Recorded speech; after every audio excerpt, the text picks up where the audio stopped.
Dear students, second stage principle ആണ് reformulated principles by ICA. That means second stage principle ആണ്. ഈ second stage principle എന്ന് ഈ ഒരു പ്രിൻസിപ്പിൾസിന് നമ്മൾ പറയാനുള്ള റീസൺ എന്താണെന്ന് വെച്ചാൽ ഫസ്റ്റ് സ്റ്റേജ് നമ്മൾ പറഞ്ഞിട്ടുണ്ടായിരുന്നു റോക്ക്ഡെയിൽ പ്രിൻസിപ്പിൾസിനെ കുറിച്ച് പറഞ്ഞിട്ടുണ്ടായിരുന്നു. ഈ റോക്ക്ഡെയിൽ പ്രിൻസിപ്പിൾസ് ഫസ്റ്റ് സ്റ്റേജിൽ വന്നതുകൊണ്ട് തന്നെ അതിനെന്തെങ്കിലും ലിമിറ്റേഷൻസ് ഉണ്ടോ അല്ലെങ്കിൽ അത് ആപ്റ്റ് ആണോ എന്നൊക്കെ നമുക്ക് സ്റ്റഡി ചെയ്യേണ്ടത് അത്യാവശ്യമായിട്ട് വന്നു. ഓക്കെ, ദെൻ അതിൻ്റെ ഭാഗമായിട്ട് 1934 ലണ്ടൻ ICAയുടെ ലണ്ടൻ കോൺഗ്രസ് ഈ ഒരു സ്പെഷ്യൽ കമ്മിറ്റിയെ അപ്പോയിൻറ്റ് ചെയ്തു. നമ്മളുടെ റോക്ക്ഡെയിൽ പ്രിൻസിപ്പിൾസിന് എന്തെങ്കിലും പ്രോബ്ലംസ് ഉണ്ടോ അല്ലെങ്കിൽ ഇവാലുവേറ്റ് ചെയ്തിട്ട് ഒരു റിപ്പോർട്ടൊക്കെ സബ്മിറ്റ് ചെയ്യാനായിട്ട്. ദെൻ ഒരു റിപ്പോർട്ട് 1937 എന്ത് ചെയ്തു, സബ്മിറ്റ് ചെയ്തു. ആ സബ്മിറ്റ് ചെയ്ത റിപ്പോർട്ടിൻ്റെ ഭാഗമായിട്ട് പ്രിൻസിപ്പിൾസ്, അതായത് ഓൾറെഡി 7 പ്രിൻസിപ്പിൾസ് ഉണ്ട്, ആ പ്രിൻസിപ്പിൾസിനെ നമ്മൾ 2 പാർട്ടായിട്ട് ക്ലാസിഫൈ ചെയ്തു. ഓക്കെ, ഫസ്റ്റ് പാർട്ടിനെ നമ്മൾ എസെൻഷ്യൽ പ്രിൻസിപ്പിൾ എന്നും സെക്കൻഡ് പാർട്ടിനെ നോൺ എസെൻഷ്യൽ പ്രിൻസിപ്പിൾസ് എന്നുമാണ് ക്ലാസിഫൈ ചെയ്തിരിക്കുന്നത്. എസെൻഷ്യൽ പ്രിൻസിപ്പിൾസ് മീൻസ് മസ്റ്റായിട്ടും നമ്മൾ എൻഷുർ ചെയ്യേണ്ട കാര്യമാണ്. ദെൻ സെക്കൻഡറി ഇമ്പോർട്ടൻസ് കൊടുക്കേണ്ട കാര്യങ്ങളാണ് നോൺ എസെൻഷ്യൽ പ്രിൻസിപ്പിൾസിനകത്ത് ഉള്ളത്. എസെൻഷ്യൽ പ്രിൻസിപ്പിൾസ് 1937 എസെൻഷ്യൽ പ്രിൻസിപ്പിൾസും നോൺ എസെൻഷ്യൽ പ്രിൻസിപ്പിൾസും ഫോർമുലേറ്റ് ചെയ്തിരിക്കുന്നത്.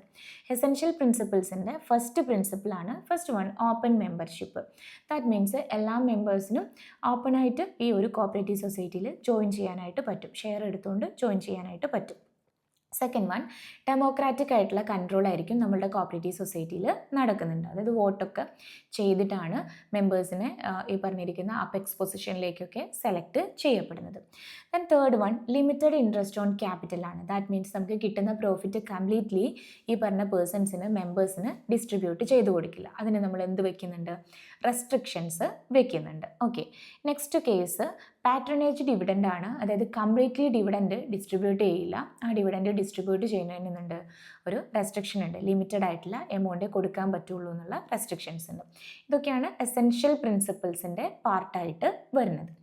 Next one, non essential principles ആണ്. നോൺ എസെൻഷ്യൽ പ്രിൻസിപ്പിൾസിൽ ഫസ്റ്റ് വരുന്നത് റിലീജിയസ് ആൻഡ് പൊളിറ്റിക്കൽ ന്യൂട്രാലിറ്റി ആണ്. Religious and political neutrality means നമ്മൾ ഇത്തരം കാര്യങ്ങൾക്ക്, നമ്മളുടെ മെമ്പേഴ്സ് എന്താണ്, പലതരത്തിലുള്ള പൊളിറ്റിക്കൽ വ്യൂസ് ഉള്ളവരായിരിക്കും അല്ലെങ്കിൽ റിലീജിയസ് വ്യൂ ഉള്ളവരായിരിക്കും. ബട്ട് അതൊക്കെ, ഇത്തരം കാര്യങ്ങളൊക്കെ നമ്മളുടെ സൊസൈറ്റിയിൽ സെക്കൻഡറി ആയിട്ട് ആണ് നമ്മൾ എന്ത് ചെയ്യപ്പെടേണ്ടത്, പ്രൊട്ടക്റ്റ് ചെയ്യപ്പെടേണ്ടത്. അതായത് അതിന് സെക്കൻഡറി ആയിട്ടുള്ള ഒരു പൊസിഷൻ കൊടുത്താൽ മതി എന്നാണ് ഈ ഒരു കമ്മിറ്റിയുടെ റിപ്പോർട്ട് പ്രകാരം പറയുന്നത്. ഇമ്പോർട്ടൻസ് കൊടുക്കണം, ബട്ട് പ്രൈം ഇമ്പോർട്ടൻസ് കൊടുക്കേണ്ട ആവശ്യമില്ല. Second one, cash trading. That means നമ്മൾ ഓൾറെഡി ഡിസ്കസ് ചെയ്തിട്ടുണ്ട്. ക്രെഡിറ്റ് ട്രേഡിങ്ങിനെ നമ്മൾ പ്രൊമോട്ട് ചെയ്യുന്നേ ഇല്ല, നമ്മൾ ക്യാഷ് ട്രേഡിങ്ങിനെ മാത്രമേ എന്ത് ചെയ്യുന്നുള്ളൂ, പ്രൊമോട്ട് ചെയ്യുന്നുള്ളൂ എന്നുള്ളത്. ഓക്കെ, തേർഡ് വൺ, എഡ്യൂക്കേഷനാണ്. അതായത് മെമ്പേഴ്സിൻ്റെ എഡ്യൂക്കേഷൻ എൻഷുർ ചെയ്യുക എന്നുള്ളത് ഓരോ സൊസൈറ്റിയുടെ എന്താണ്, പ്രൈം ആയിട്ടുള്ള ഒബ്ജക്റ്റീവാണ്. സോ ഈ രീതിയിലാണ് 7 കോപ്പറേറ്റീവ് പ്രിൻസിപ്പിൾസിനെ നമ്മളുടെ ഈ പറഞ്ഞിരിക്കുന്ന സെക്കൻഡ് സ്റ്റേജിൽ ക്ലാസിഫൈ ചെയ്തിരിക്കുന്നത്, എസെൻഷ്യൽ ആൻഡ് നോൺ എസെൻഷ്യൽ.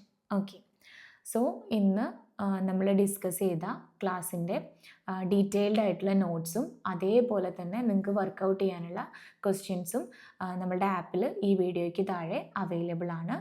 ആപ്പിൽ ജോയിൻ ചെയ്യാത്തവർക്ക് ജോയിൻ ചെയ്യാനുള്ള ലിങ്ക് ഡിസ്ക്രിപ്ഷൻ ബോക്സിൽ കൊടുത്തിട്ടുണ്ട്. Thank you.